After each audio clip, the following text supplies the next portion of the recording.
Gentlemen, what is going on today? My name is Ryan Mickler. I'm your host and the founder of the Order of Man podcast movement. Welcome here today. This is your Friday Field Notes.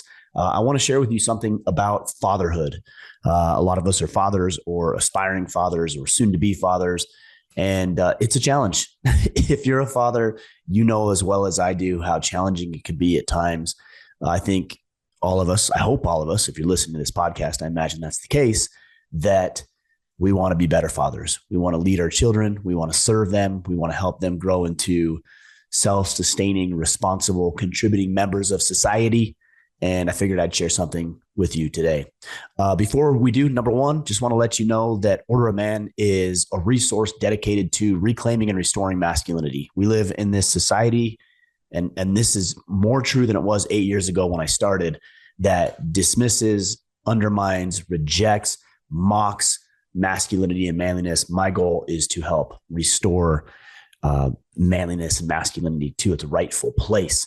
So we do that via this podcast. We've got our exclusive brotherhood, the Iron Council, which, by the way, is open right now. It's open for enrollment for the next couple of days.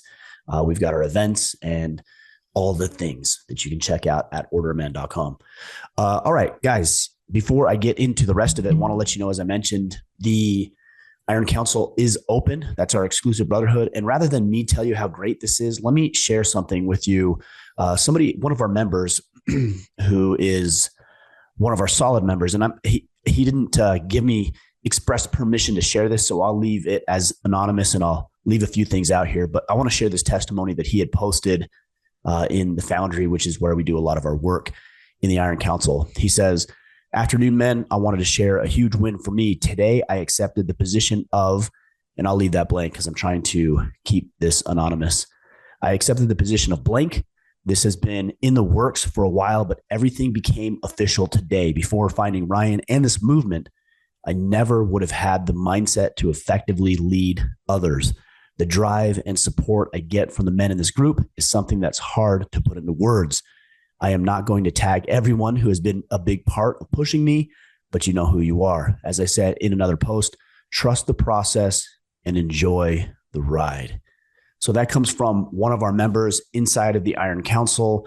And I've got hundreds and probably thousands at this point of comments and testimonials and thoughts about what we've been able to do inside of our exclusive brotherhood, the Iron Council. I'm looking at my calendar right now. It is, as of the release of this podcast, the 30th. So we're going to leave it open for one more day. So that puts us into the 1st. So if you want to join the Iron Council, head over to orderman.com/Iron Council, orderman.com/Iron Council. That's it. That's it by way of announcements. Let's get into the conversation. I made a post on Facebook, and let me just pull this up because this is really important. I think a lot of the times we look at, even subconsciously, how our relationship is with our fathers. And we, again, even subconsciously tend to operate our lives very much the same way as it comes to our fatherhood. Most of us have goals and desires and ambitions to be better than our fathers were. But if you're anything like me, we tend to default back to the way that our fathers showed up for us. So I wrote this post in Facebook the other day. Here it is. "I spent Father's Day in Hawaii last week with my oldest son, and I can't think of a better way to spend Father's Day than making memories I wish I would have had as a kid. Remember, dads, it doesn't matter where you come from. It matters where you're going. Your relationship with your father is a factor in how you build a relationship with your children, but it's not the only factor. Choose a narrative about your father that serves your children. Nothing is as real as we make up in our minds. It's all perception of what we experience. So choose your perception and let it guide you to be the father you're capable of being. You can become your father, for better or worse, or you can carve a new path to the type of dad you want to be for your kids. I had to let go of many of the negative perceptions of the relationship I had with my father before I freed myself to be a better one to my children. I had to take him off the superhuman pedestal I had placed him on, excuse me, and see him as a human, same as you and I. Once I did, I experienced a lot of healing in that relationship and gave myself permission to chart a new path. It's not easy. I still struggle with that from time to time, but it's worth the journey for me and my kids. Keep getting after it, dads. You matter." So I felt that was important to share because I think a lot of the times we have, at least in my experience and at least with the conversations I've had with men, we have some real challenging thoughts and ideas towards and directed at our fathers. They weren't always there the way we wanted them to be. And even if they were, it seems like at times they fell short, or maybe you had a completely horrible relationship with your father, or maybe you had no relationship at all because he just wasn't present. And what I think we tend to do as men and humans in general is we concoct these stories about our fathers or the people that were supposed to do certain things that didn't, and they failed to meet our expectations, and we hold that over their heads. And the problem with doing that is that we continue to bring their baggage, or the perception of the baggage, maybe it's not even baggage, but our perception of baggage, into the current reality. And then it hinders us and it hurts our relationships that we're trying to build with other people. So what I want to suggest to you today, and this one will be fairly short, is that you aren't your dad. You aren't your father, and you aren't destined to be him. You aren't destined to show up the same way that he does. It might feel that way. There's many things about my life where, especially as it relates to fatherhood, that I feel that way, with my divorce, with even some of the strained elements of the relationship I have with my kids. I'm like, man, am I just repeating and following in my father's footsteps? No, I'm not. I'm not. Because I've decided that I am not going to follow that path, and I'm going to do something different. Now, some of you have great fathers, and if you do, I commend you. I'm excited for you. I'm glad for you. And you should take what he's taught you, and you should take how he showed up, and you should mimic and replicate what he did for you with your children. But if you don't have that, it isn't an opportunity to self-destruct. It isn't an excuse or permission slip to be a crappy father. It's something that it's your battle. It's your challenge. It's your adversity. It's your trial to overcome that. So how do we do this? Well, number one, we got to recognize that our dads aren't superhuman. And guys, they aren't, right? They aren't superhuman. They aren't that godlike figure that we saw in them when we were children. They're not that. They're humans. And as I look in the mirror every single morning and I realize how much more I look like my dad, the memory of my dad every single day, I have to remember that as I am human, he was human, and he had struggles and challenges and hardship, and I will have those as well. But taking our fathers off the pedestal and turning them into men, which is to say they're human beings, not godlike figures. Number two is be realistic about what elements of who your father was that you want to implement into your life as a father, and what elements you choose to reject. And you get to choose. You get to decide. That's the beauty of being a human being. You have sovereignty. You have control over how you want to show up. Now, we don't have control over everything, of course, but we have control of the way that we want to show up.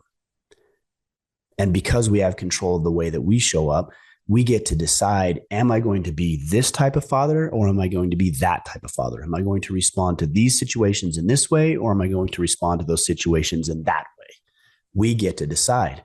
Too many of us are living the path of least resistance, which means that we're just going to let default scripts of our lives operate or dictate the way that we show up for our children. And we're not being thoughtful, and we're not being considerate, and we're not considering how we want to show up for our kids and what that means and what that will mean between the relationship between ourselves and them. And also not considering how that's going to manifest or play out in their own lives when they become fathers and mothers. But you get to decide. Number three, I would suggest to you is that we have to review the work that we're doing. If you're not taking time every single day to analyze your performance as a father, you are going to leave performance on the table. There are things that you can do better. There are ways that you can show up more fully. There's ways that you can show up more effectively. And if you're not doing the review process, like, how did I show up today? How connected was I with my kids?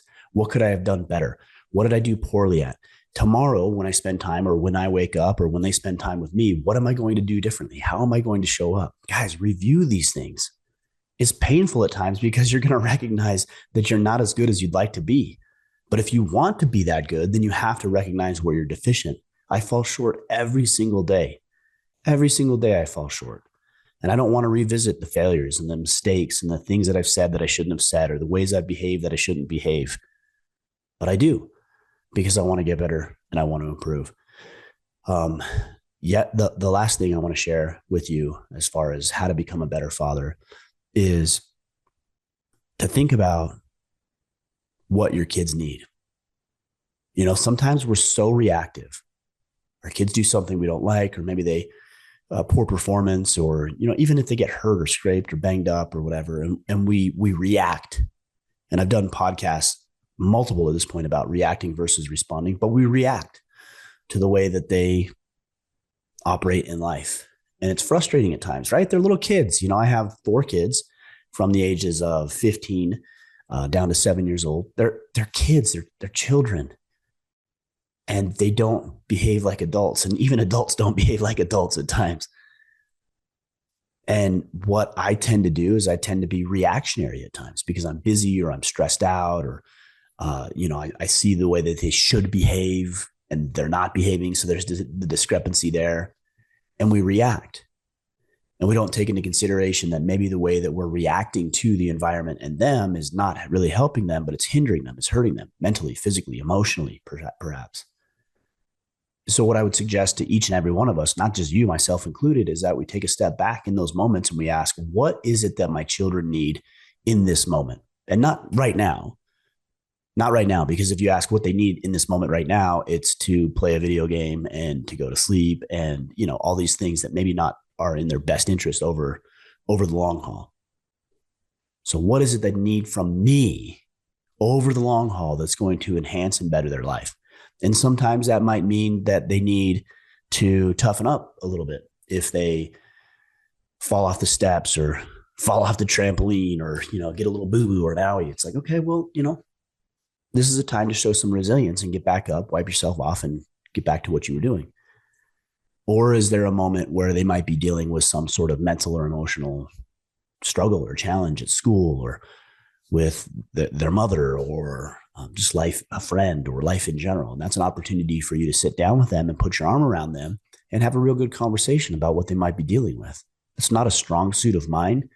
Empathy is something I can definitely work on and focus on. And this is something I really am trying to focus on for the remainder of the year, is being more empathetic, not only to my children, but the other people in my life, and also to those of you who listen to this podcast and engage in what we're doing. That doesn't mean that I'm going to coddle you. That doesn't mean I'm going to baby or bubble wrap my children, but be more empathetic to what they might be dealing with, because I want to respond appropriately. Guys, we are not our fathers.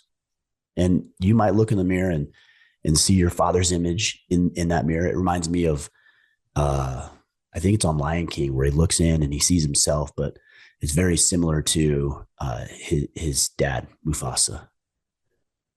We see that. I see that every single day. I look in the mirror. I'm like, oh my goodness, I look just like my dad looked. And in times of my life, I engage just like my dad did in the ways that weren't always conducive to a good and healthy relationship between us. But in those moments, I have an opportunity to choose how I show up, to rewrite my own fatherhood story, to put a period on the end of the relationship with my father. And I only say that because he's passed away, but that relationship will continue, or at least the lessons of that relationship will continue. And that I can rewrite a new story, one that I think I wish I would have had, one that would have been more conducive to my own personal growth. You can be that individual. And you can be, as I believe Ed Milet says, the one in your family who changes the generations of struggle and adversity and toil and not showing up and not being mentally and emotionally and physically present. You can be that one if you decide to do something. Because again, as I said when I started this podcast, the path of least resistance, the default pattern, is to revert back to the way that your father showed up for you. We're not going to revert, guys. And we're not going to ever in any capacity, fatherhood, as a husband, as a business owner, as a leader in our communities, we're never going to default to patterns that are not effective without giving them consideration. So consider the relationship between you and your father, and then consider the relationship that you want to have with your son and or your daughters, and then act accordingly. Guys, we have an opportunity to do things powerfully here. but we have to be deliberate. We have to be intentional, and we have to show up the way that we think is going to serve them best and accomplish the mission, which is, again, to raise self-sufficient, strong, capable adults.